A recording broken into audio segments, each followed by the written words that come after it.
Now, since the UK was put into lockdown 2 months ago now, knife and gun crime, stabbings and robberies in London have all dropped significantly.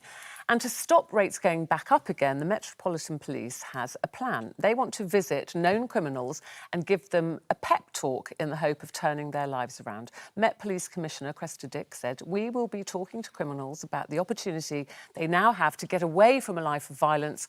We're hoping these last 6 to 8 weeks have allowed many people time away from crime and time to think." Now, the rules of lockdown have caused a bit of a makeshift prison, I suppose. But do you think, police going around and being nice and having pep talks, is this going to work, converting criminals, particularly violent criminals, Janet? What do you think? I think it's a well-intentioned scheme, and I was surprised to hear that crime has gone down that much, because I got a report that right outside my house in London, a gun was fired on Saturday night. So in some parts of London, I think there is a lot of tension still. And I think for young people, they might not be seeing other gang members on the street so much, but they will be communicating on social media, and all these tensions and rivalries will still be playing out.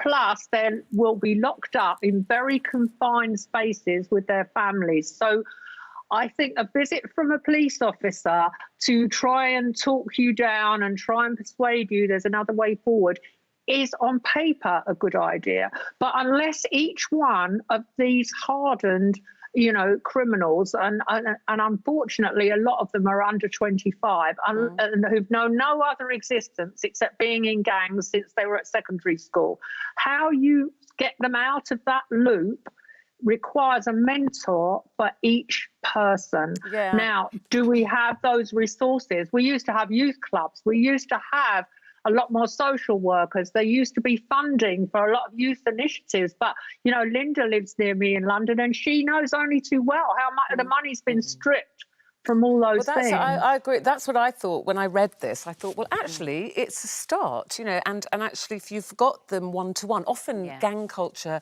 they're trying to impress somebody else in the gang, aren't they? So many reformed gang members say, I didn't want to be in the gang, I always wanted to try and get out of the gang, but I was too frightened. And they're all, it's often they're daring each other to do things. So I thought, actually, if you've got that person on their own, they've got nobody to impress, and you have a police officer talking to you, not telling you off, but just saying, maybe this is a time to think about where you want to go with your life. Aspirations. They said, in fact, one of the young men that they have been talking to said, actually, I've always wanted to be a carpenter.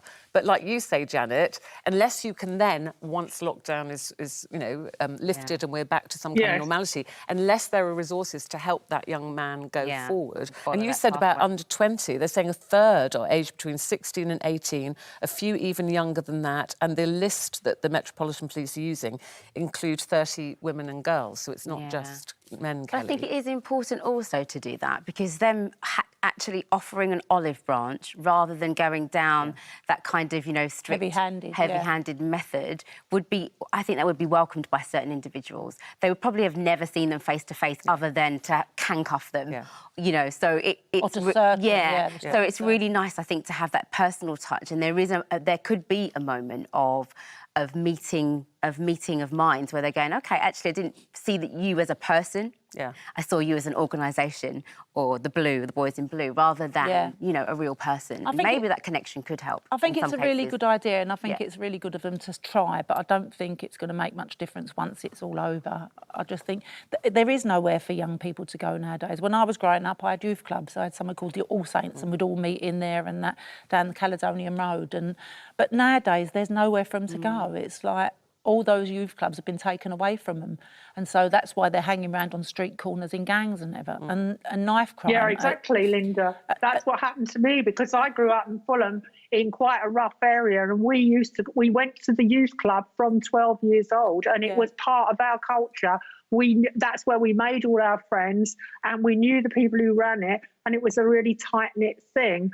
I think looking at how London, the drug dealing that goes on, using very young children to take drugs from one city to another, I mean, really, a visit from a police officer, is it going to make any difference? A lot of these children, and they are children, need a chance to have their horizons expanded. They've never even left their postcode because they're frightened, some of them. But do you not think it's a start, Janet, briefly?